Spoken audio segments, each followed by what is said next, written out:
गोलैदों बिगियान बिगियाना जोंनि थाखाय मोनसे जोबोद गोनां बिगियाननि गेजेरजों जों बयबो जौगानो हादों बिगियाननि गेजेरजों जों गोबां दाजेम दिहुननो हादों जेरै बाइक स्कुटि बायदि रोखोम जेरै जों आबादनि थाखायबो बायदि रोखोम आइजें दिहुनदों जेरै दै सारनाय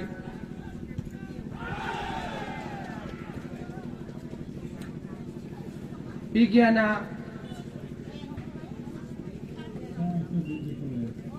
जोंखौ दा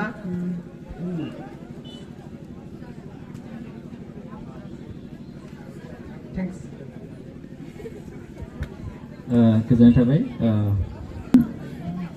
मोनजिल बसुमतारी क्लास 10 मंगलांदाल एबसु खुलुमबाय मिथिगिरि बिजिरगिरि आरो खोनासंगिरिफोर आं दिनै मिथिखायै बुंनायाव बाहागो लादों आंनि खाफालाव गोलैदों नोगोर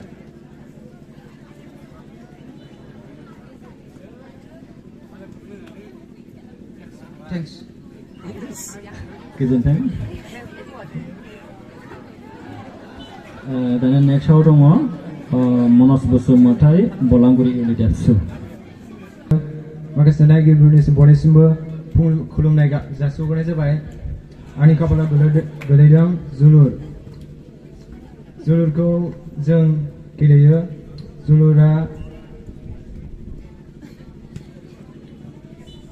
जोलुरखौ जों हिन्जाव आरो हौवा गासैबो गेलेयो माखासे जोलुरनि गेजेरजों जोङो गावनि जिउखौबो दाना लानो हायो जोलुर गेलेनानै जोङो गोजोनथों गोजोननाय थाबाय दानिया दङ फिरज ब्रह्म बलांगुरि इउनिट फिरज ब्रह्म बलांगुरि इउनिट एबसु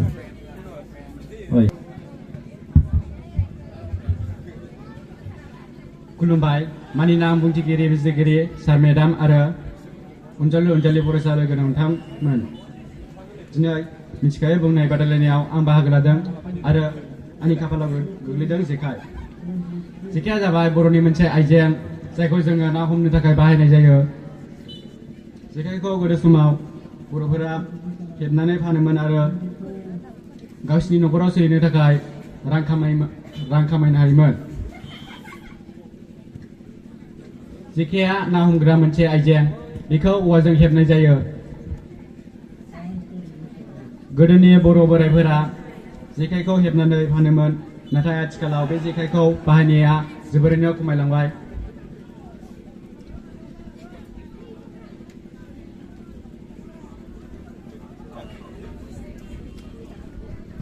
जेखाइखौ बर'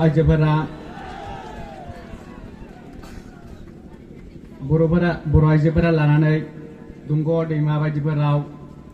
ना हमोमोन नाथाय बे ना हमनाय हुदाया आथिखालाव खमायलांबाय आरो जेखाइनि बाहायनाया जोबोरैनो खम जाबाय आरो जेखाइ दिहुननायाबो खमायबोनो हमबाय जानो हागौ उन समाव बे जेखाइनि दिहुनथाया खमायलांगोन आरो जेखाइया बर'नि आइजें महरै अराय सिनायथि जागोन गोजोन्थों गोजोननाय थाबाय नोंथांमोननिसिम दानिया फैगोन सनिया नार्जारी क्लास 9 बलांगुरि इउनिट एबसु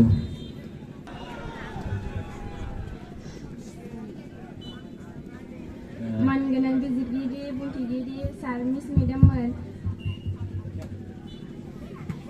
मोननिसिम आंनि खुलुमहरनायखौ जासिहरनाय जाबाय आंनि खाफालाव गोलैदों अनला ओंख्रिया बर'नि मोनसे ओंख्रि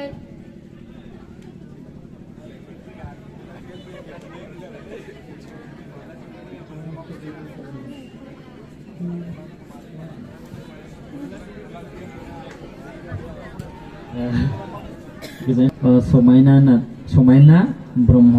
थुरिबारि इउनिट एबसु क्लास 10 समायना खुलुमबाय मानगोनां बुंथिगिरि आरो बिजिरगिरि सार मेडाममोन आरो खोनासंगिरि लोगो नोंथांमोन आंनि मुङा समायना ब्रह्म आं उलुबारि इउनिट एबसुनिफ्राय फैदों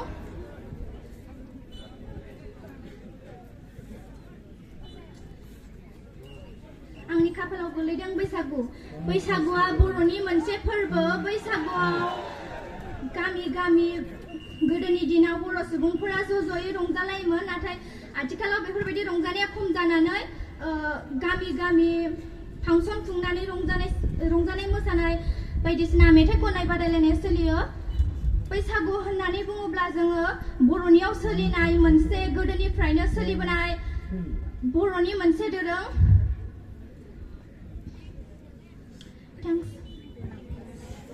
गोजोन थाबाय दानिया फैगोन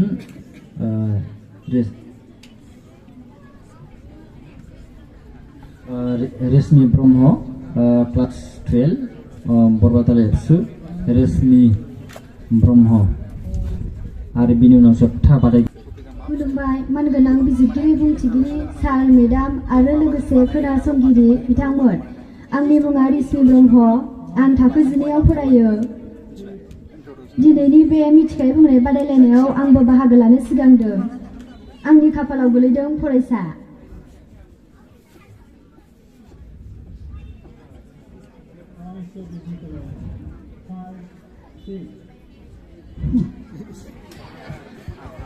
गोजोननाय थाबाय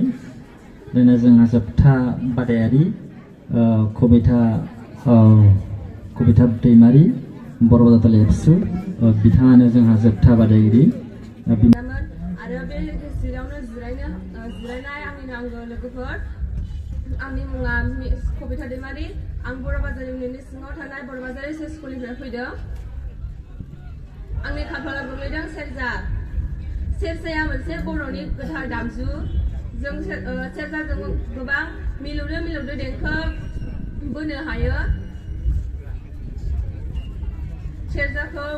बैसागु रंजानायजों लोगोसे माखासे दुखुनि ओंथि फोरमायनो थाखायबो सेरजाखौ जों बाहायनाय जायो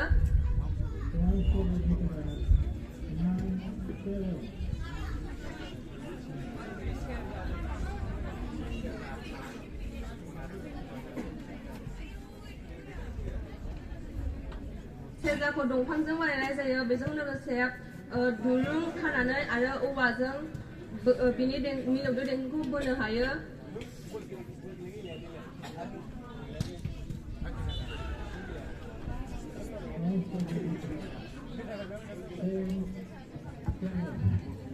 बैसागु बायदि रंजानाय फोरबो आरो बेजों लोगोसे खेराइ फोरबो बायदि फालिनायावबो जोंनो सेरजानि गोनांथि जायो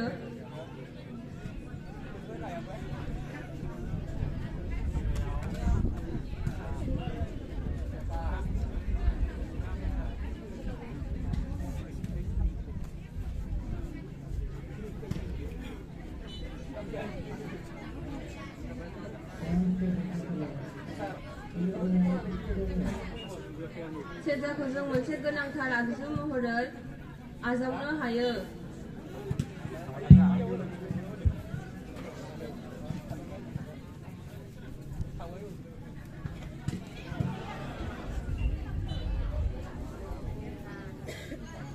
गोजोन्थों